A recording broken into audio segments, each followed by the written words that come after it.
Hey everybody, welcome back to the Plays and Fades YouTube channel. I'm your host, Gordo Gambles, and welcome back to another full card breakdown, this time for UFC Vegas 65. And before we break into this questionable card, I'll say that right now, a few things to address. Number one, this isn't my usually nicely recorded videos, or maybe stuttering. I had some issues editing this last one, and that's okay because we're here now, here to give you that same information as I promise you each and every week.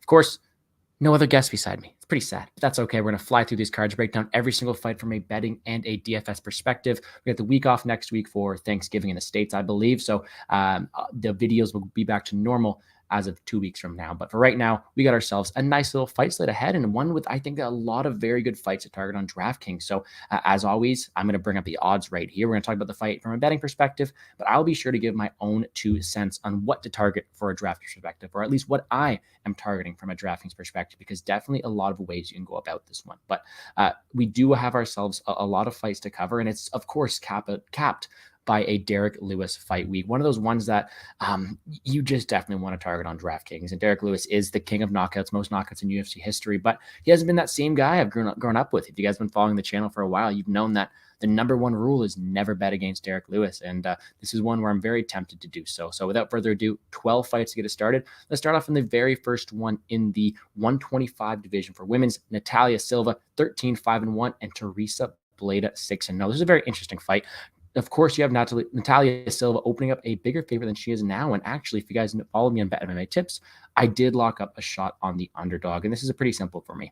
Natalia Silva has had a long layoff. And before her last fight, to which she definitely impressed, everyone had a lot of question marks about her, and rightfully so. I think that people are jumping onto the hype train way too quick, because this style of matchup is exactly why she was an underdog her last time out. Teresa Bleda is one with a very grapple-heavy game plan, good takedowns, good top control, and great ground and pound. And what I like best about Teresa Bleda is at her price tag of 7.3K, she has slate-breaking potential. Very first fight of the night, not only does her win condition include takedowns and ground and pound, but she definitely has a finish in her arsenal as well. She has incredible elbows and dominant position as well. And I do think that if it does get to the ground, whether it be for multiple takedowns or not, she does have the opportunity to finish the fight multiple times here. Of course, you have to be careful with Natalia Silva's ground game. She does have a decent armbar from guard. She does have a decent jiu-jitsu background.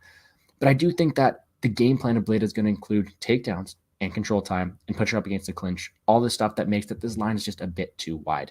Now, I hopped in at around the plus 162 mark. I do think that at plus 145, it is a bit wide as well. I do pick the underdog to win here. I do think it's truly maybe about minus 130 for Bleda here. I do think that this is very recency biased inclined, and I do lean more towards the opener that had Natalia Silva as the underdog. Either way, this is a fight that not only am I targeting from a betting perspective, but also on DraftKings, I think is a nice target. So a decent one to start that off the night. We're taking a dog early, and we're liking the reasoning behind it. But our DraftKings ownership does not stop here. The next fight of the night, Brady Hiestand versus Fernie Garcia. Brady Hiestand 5-2, coming off the Ultimate Fighter versus Fernie Garcia 10-2. This is another interesting matchup. And this is one where I think I really have to drill in the point that Brady Hiestand is DFS gold this week. Is he betting gold? You could say so. To me, not necessarily, but he is going to be my highest owned DraftKings player. Said it right there. If I was doing these videos recorded, he would be my fighter to target, just because he has the upside of someone like Merab Dvalishvili, Ricky Simon this week. He has a grapple-heavy game plan. I think that the reason this is so good is not because of his skill set necessarily, but it's due to his opponent. His opponent, Fernie Garcia, does not have the best takedown defense, but he has amazing get-up game. And I think that's really going to play into the benefit of Brady Hiestand and his fantasy score. At his game plan, he's going to shoot takedown after takedown. He's got great cardio, great durability, and all he wants to do is wrestle. And in doing so, he's going to be able to land takedown after takedown. Now, if you know my friend Wiz, if you follow him on Twitter, his favorite play is the over 2.5 on the price picks for takedowns. I like that as well. I think Brady Hiestand grapples early and often. I think in doing so, he puts up 120 points worth of takedowns, control times, and maybe even a late finish there. Either way, the official prediction is going to be Brady Hiestand to cruise to a decision here. But you got to be careful, because on the feet, it is going to be Fernie Garcia. I just think that Brady Hiestand not only has the skills, but the game plan to get it to the ground often and scores very well in the process. So Brady Hiestand for me is an amazing DraftKings target. I don't know if I'm going to get to his money line. It is rocketing up as he did open up minus 135, but DraftKings for sure at 8.5K. he is one of my highest owned fighters. He actually is my highest owned fighter this weekend. But let's keep it rolling. Again, we got 12 fights to cover. This next one, I don't think I'm necessarily going to have the same passion about. Vanessa Demopoulos taking on Maria Oliveira. And I will never forget Maria Oliveira for crushing my dreams versus Gloria DePaula. I know it is my fault for trusting Gloria DePaula, but man, 13-5 Maria Oliveira versus the 8-4 Vanessa Demopoulos.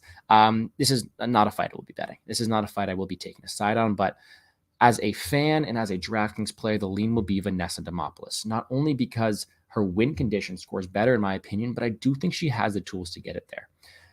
Now, is she going to do so? I don't know. She doesn't necessarily show the greatest game plan. I mean, she went out there, only shot one takedown against Jinh Yu Frey. Did she win that fight?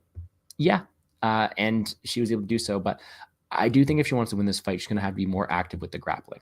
I think that her takedown entries have been improving, and in doing so, will allow her to have more opportunities to display her ground game, and that is her strongest asset. I think that when it comes to a grappler, she is definitely going to have the grappling edge over Maria Oliveira. This is a classic striker versus grappler matchup. The problem is they both suck at the opposite. Maria Oliveira cannot grapple. She got controlled and dominated by Tabitha Ricci, although there's no problem with that. And Vanessa Demopoulos cannot strike. She is a walking punching bag. So from a betting perspective, I truly believe this is a 50-50 fight. But when I'm looking at playing someone on DraftKings, I think that the win condition of Vanessa Demopoulos is going to score better, whether that be including takedowns, whether that be one or multiple, whether that be including a finish, whether that be getting control time as well. I do think she's able to get it. What is Maria Oliveira's win condition? Probably cruising to a decision. And I know it's definitely a possibility, but I don't think it scores the very best. So I'm probably going to be fading a bit of Maria Oliveira at 8.2K and getting to a bit of Vanessa Demopoulos because of her win condition here. When it comes to betting aside, I'm going to play anything. It's going to be Demopoulos inside the distance plus 260. I think that actually is a bit wide because that is her win condition. And even her submission line, which is plus 370. So I don't know if I'm going to get there for sure. Maybe it's some degen parlays for someone like Mushroom, who I'll give out later. But this is definitely a fight where there's leaves more to be desired. Next fight up, we have Miles Johns, Vince Morales. This is another fun one.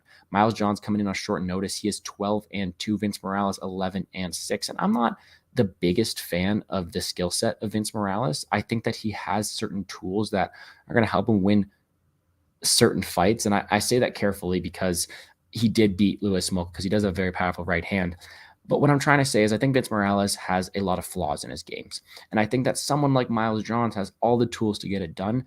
And that is why we get to my second money line bet of the night on Miles Johns. Now, his line is shot up a bit, but I do think he covers his price tag at minus 161 here. I just think he's the better fighter here.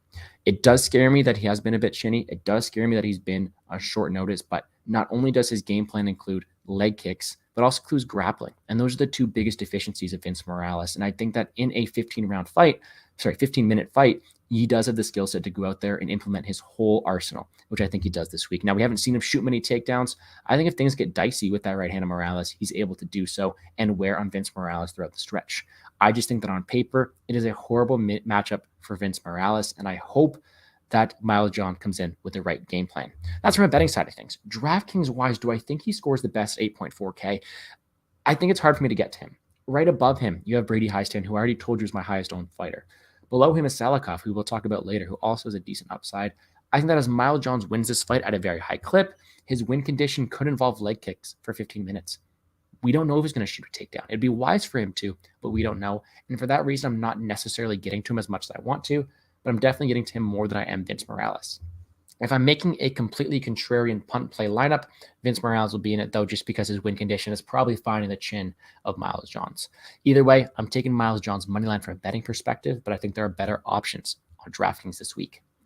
All right, next up is probably my favorite fight to talk about this week is Ricky Tercios versus Kevin Natividad. And Ricky Tercios 11-3, the champion of the Ultimate Fighter, facing Kevin Natividad 9-3. Now, let me preface this by saying I understand why no one's touching this fight. I understand why everyone's taking a step back, but I'm putting my flag in the sand here, and I'm saying Ricky Tercios is being overlooked. Ricky Tercios is a guy who is completely filled with recency bias this week, and I understand. He burned a lot of people, and he's definitely not the most trustworthy fighter. But when we look at his skill set and his path to victory here, he definitely has all the tools to beat someone like Kevin Natividad.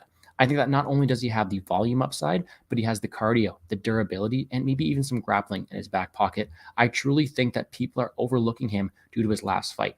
And I can say it again. This is recency bias written all over it. So Ricky Tercios minus 155. I have that locked in as well. I truly do think that he should be a bit wider here. And if that last fight never happened, he definitely would be. Kevin Natividad, I think, leaves a lot to be desired. His skill set needs to be worked on here, in my opinion. I don't know if he's necessarily UFC caliber. And I think that what's scaring most people off of Ricky Tercios is his last fight. And sure, I'd be remiss if I didn't mention it. I mean, he shot, 11% of his strikes? He landed,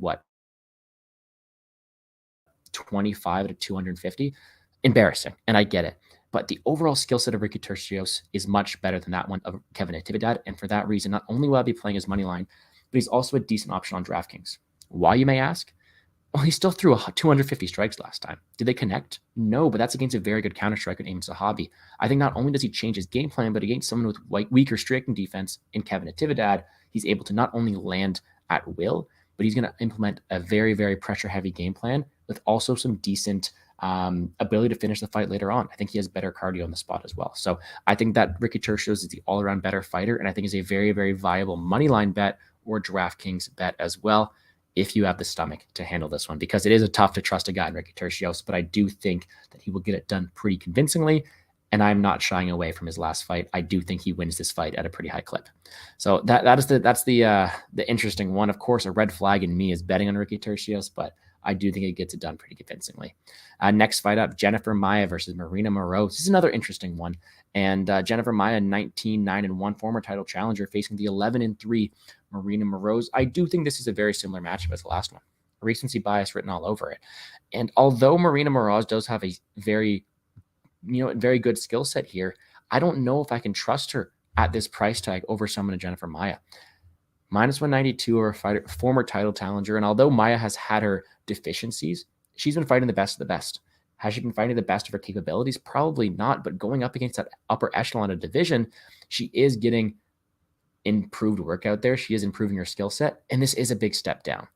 Now, I can't have that same amount of confidence as I do when someone like Ricky Tercios are pretty high stand, but I do think that Jennifer Maia is also going overlooked. I would not mind a stab at her at plus 167. However, I cannot stomach it. I got enough action this week. I do think that although the line is wide, I'll probably be staying off of it. Either way, it's an interesting one. Of course, I understand why Moroz is favored. However, the recency bias makes me believe that it should probably be a minus 130 to plus 110 kind of fight rather than a minus 192 to plus 167. So I'm cheering for Jennifer Maia. I think she has the tools to get it done. However, I do not discredit anybody taking the shot on Moroz. I think it's going to be a close fight. Just the line's a bit wide for me. From a DraftKings perspective, I can't get to Moroz at $9,000. I don't think she has the same upside as the people around her. I don't think she has the same finish ability as people around her. I think on a card that's so volatile, I'm finding myself going to Maia way more to allow myself to get to the Jack Della Maddalenas, to allow myself to get to the Sergey Spivaks. I can't see myself getting to Marina Moroz that much. So fade for me on both the money line and the pay up side for Moroz.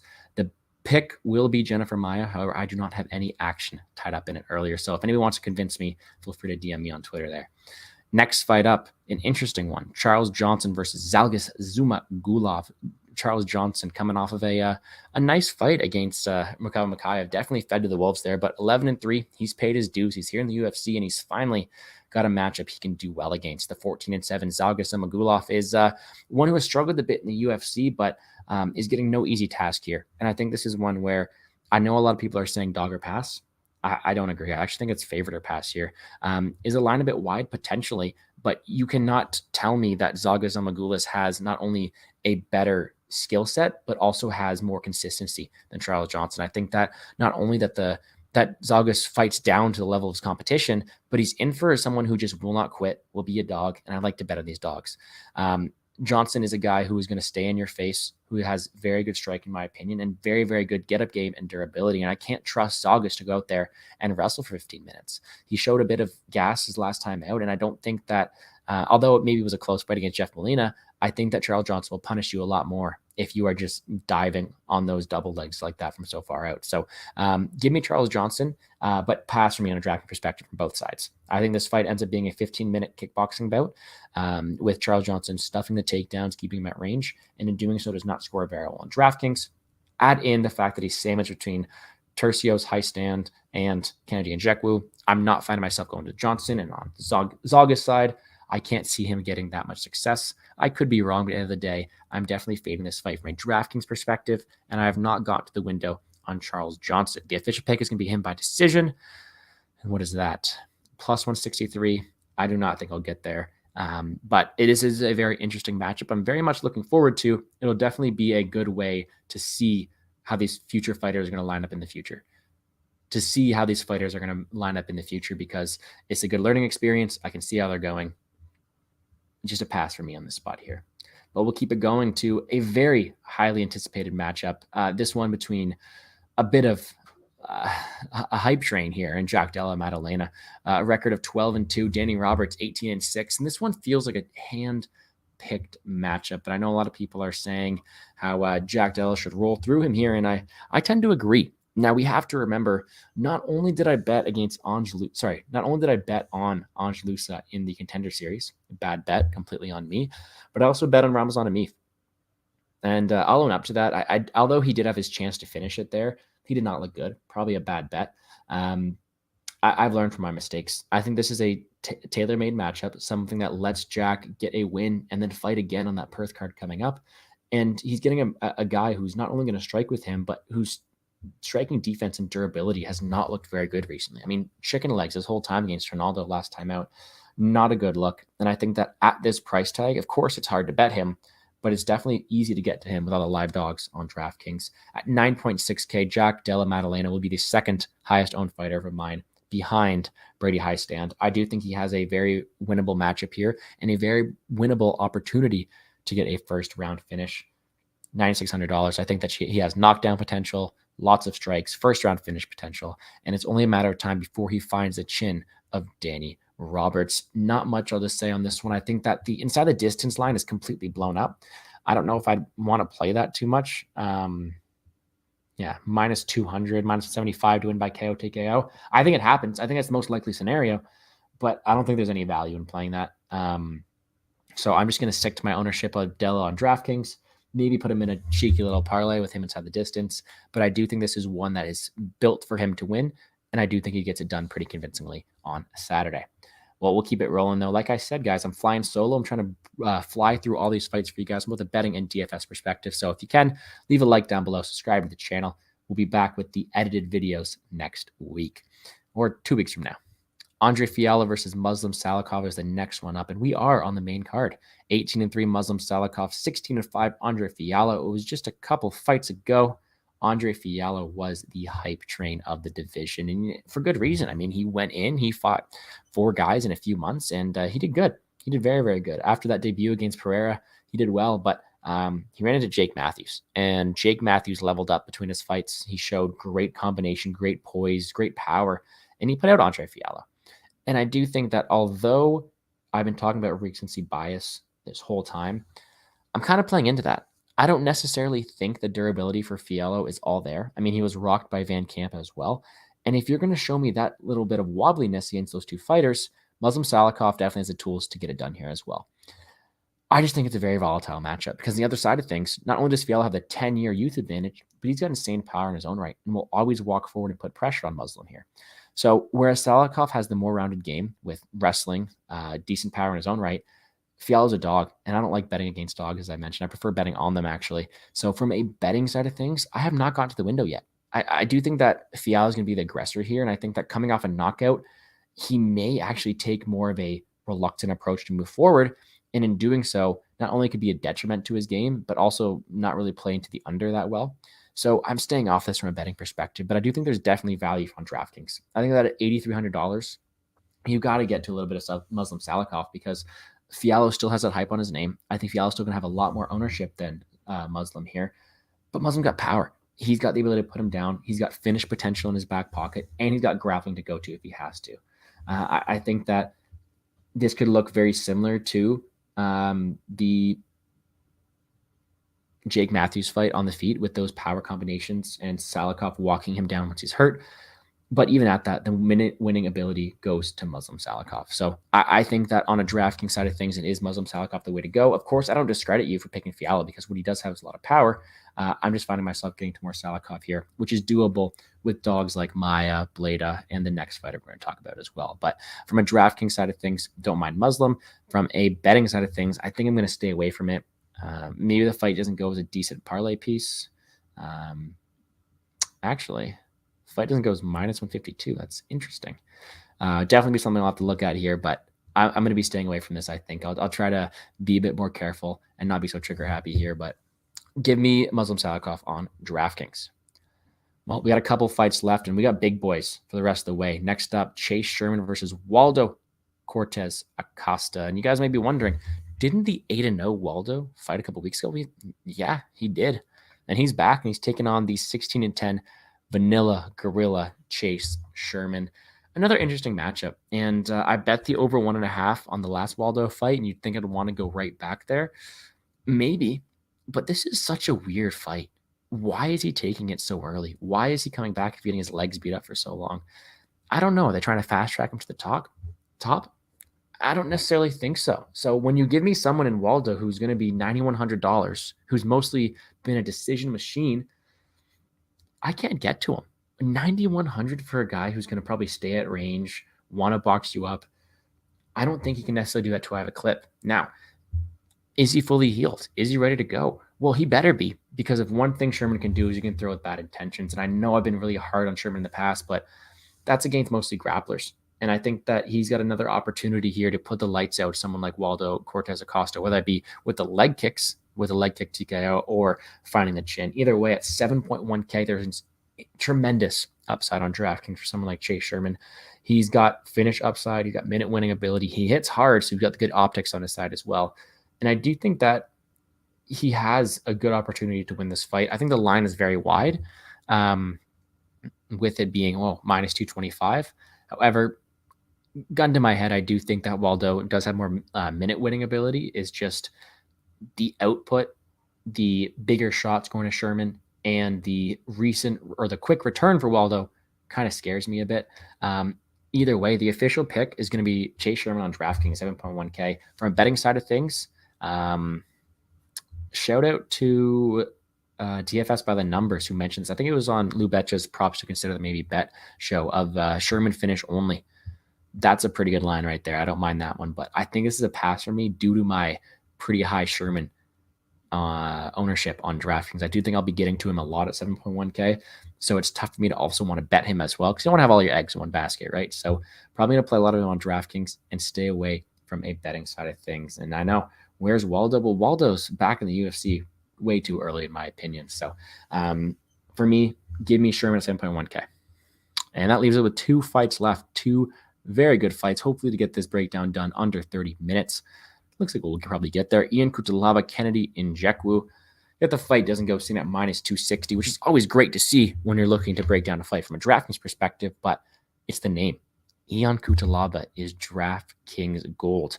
Now, I know he may have burned me last time when he fought against Ryan Spann, but he's still DraftKings gold because he's very killer to be killed. I mean, we look at his wins, and he's going out there. He's putting up 127 in a decision. He's putting up 118 in a first-round finish. He's putting up 106 in a first-round finish and 131 in a first-round finish. This guy's the definition of killer to be killed, and I do think that there is insane value with him at 7.4K because his ceiling's definitely around 125 here, and he could get that very, very conceivably. Kennedy Nzechukwu's got that rope-a-dope kind of style, right? He lets you hit him. He lets you go to town against him, and he's able to be clipped sometimes. He has lost by finish, but the other alternative is he tires you out, which is definitely a possibility against Ian Cutelaba. But I just think that the pace, the style, the pressure of Ian Cutelaba allows him to get an early win here more than he's projected to. At 7.4K, I do think he has early finish upside, and his DraftKings ceilings is through the roof. Now, what's the other side of things? Well, if Ian goes all out, balls to the wall, and can't finish him in round 1, who's still going to be there? Who's going to have that durability, that cardio in that second and third round? Well, that's going to be Kennedy Nzechukwu. And I do think that you have very good reason at why he is at 8.8K. And I do think he can exceed value in a win, no problem. This is a fight I'm targeting on DraftKings from both sides, whether it be from Ion early at 7.4 or Kennedy late at 8.8. I do think this fight finishes and the winner scores well in the process. The fight doesn't go to decision at minus 260, decent parlay piece as well, but with all the DraftKings ownership I do have, I do think that's where I'm going to stay in this fight. I think it's a banger. I'm cheering for Ion early to get redemption after that Ryan Spann loss, but I do completely understand the durability and the wrestling of Kennedy Nzechukwu was a problem. So I wouldn't put too much money on Ion Cutelaba, but I do think he's a very, very good GPP target on DraftKings this week. Last but not least, we got the big boys, the main event, the Black Beast, the leader of most knockouts in UFC history, Derek Lewis, sitting at a beautiful record of 26-10 versus Sergey Spivak, 15-3. And on paper, it's very much a clash of styles, right? And you have the grappler, you have the striker. You got to think that's how it's going to play out, right? But even though my number one rule is never bet against Derek Lewis, I don't like what I'm seeing. He has not been the same fighter recently. And of course, he's been facing power punchers in Tuivasa and Pavlovich, but it's not been a good look. Knocked out in 3 of his last 4. It's tough for him. Now, let's give him some good shots here. He's undefeated in Vegas. He's won a lot here, and he's got a guy who's been knocked out several times in the first round. You have to think that's Derek Lewis's win condition. And if he's able to meet that win condition at $7,000, he's going to be optimal. It's as simple as that. So it's a really interesting dynamic here because it's truly Derek Lewis round 1 or 2 knockout, or it's going to be Spivak drowning him, taking him into the deep waters, making him regret his life choices here at such an old age. And I do think that Sergey Spivak has the tools to do it, whether that be a late grounded pound knockout, trying to tap the chin, because I do think that if he gets his hands on the chin, Lewis might just quit here. Either way, I see an early finish. I don't think this fight hits round 3. I think it's round 1 or 2. And of course, you have to lean to Sergey Spivak with the way his fight's been going recently for Derek Lewis. Derek Lewis is the definition of a killer to be killed fighter. He is able to pull these nukes out of his ass and just win these fights. And all credit to him. I will give him the benefit of the doubt here that it's always a possibility. And that's why I'm rostering both sides. But we look at who has more skill. Look at who has more path to victory. We look at who has the better matchup in the spot.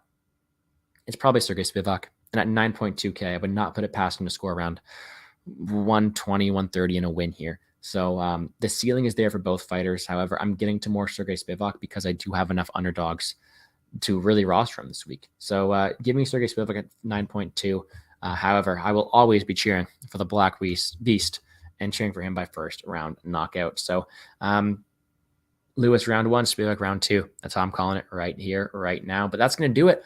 That is all 12 fights from a betting and DFS perspective in under 30 minutes. Of course, I apologize. I haven't edited the videos I usually do, but sometimes you just got these technology issues. So we're just running to you live. So I appreciate everybody for tuning in, for checking out the channel. If you guys haven't already, hit the like button down below, subscribe to the channel, and check out any other work I've done. I've added a bunch of stuff to the description here, whether that be my ElbowBets breakdown, would be my Pub Sport Radio DFS breakdown.